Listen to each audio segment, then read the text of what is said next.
Okay, switching gears here. This year marks the 25th anniversary of the World Trade Center attacks. Have you ever wondered what it was like cleaning up afterward? Well, Brad recently talked to one of the volunteers about her experience as described in her new book.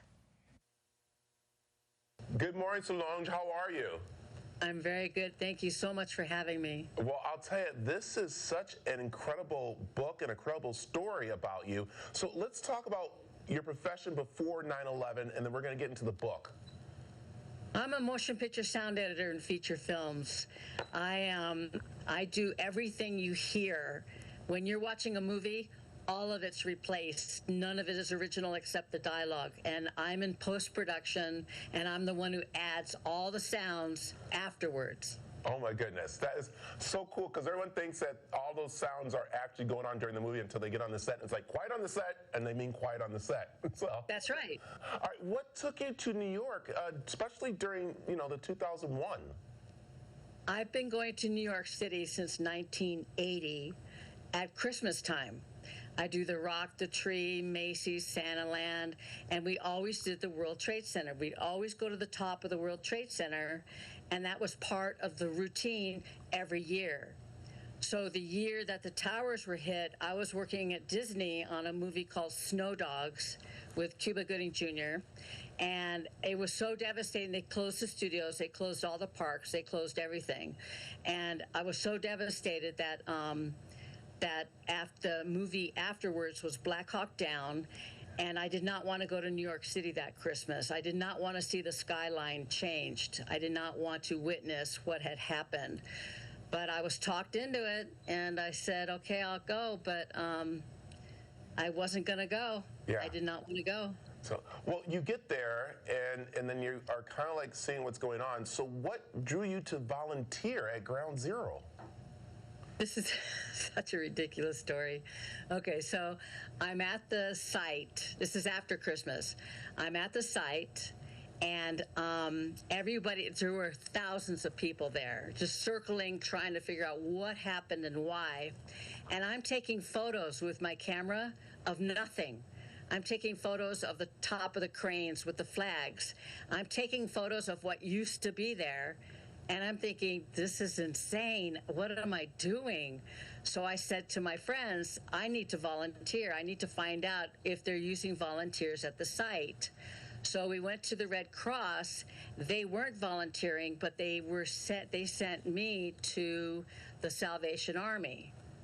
And the Salvation Army headquarters is on 14th Street in New York City. So I went there, ended up training for 8 hours of how to respond and how to act and how to be in a world of devastation and demolition and excavation and disaster, how to speak to the rescue workers.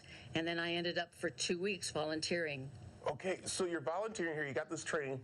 How'd you end up at the pit? Because I know some of those volunteers are more outside and around the area, but how'd you end up in the pit?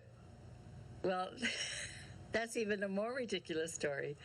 As I was volunteering, a gentleman came up to me and says, I've been watching you for the last week, and I really like the way you interact with the rescue workers. And I'm like, excuse me? And he says, yeah, you'd be perfect for me. I need to hire you. Would you like a job?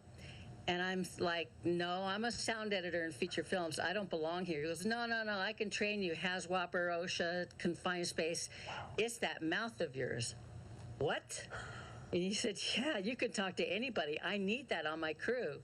So I got trained for 2 weeks and was sent into the pit for 4 months. Wow, it's incredible. Let's talk about the book a little bit, because that's what you talk about, is your journey into Ground Zero and also your personal journey to help you kind of like move forward. Let's talk about a lot of that. The book is based on my experience that no one has spoke about in the pit of Ground Zero. No one has written about it. All of the books and articles that have been written about Ground Zero are based on the day of the attacks and the results afterwards. Mine is the day-to-day life in the pit of what it was like on a day-to-day basis. Out of 1,500 rescue workers, there were 4 women. And I didn't know that at the time. Yeah. And it was quite the environment. It was hideous. It was absolutely hideous to be working in the atrocities of mankind. Oh my goodness. I'll tell you, this is such an important story, and to hear, as you said, like we only hear about that day and a little bit afterwards, but not actually what was going on with the rescuing and recovery down the pit. Where can people find the book, and what's one thing you want people to take away from the book? Okay, you can find the book on Amazon, Barnes & Noble, the bookstore, and Amplify Publishing Group, which is my publishers. And it took me over a year to write this book, and I had help with a ghostwriter, Mr. Matt Stern. And what you need to take away from this book is the day-to-day life in the pit at Ground Zero. What was it like? Wow. I'll tell you, this is such a great story, a great book for everyone to read. Thank you for joining us. I'm looking forward to hopefully talking to you more, especially about your career and, again, going forward and helping others. That's just so great. Thanks for joining us this morning. It was my pleasure. I'm so glad I could be here for you.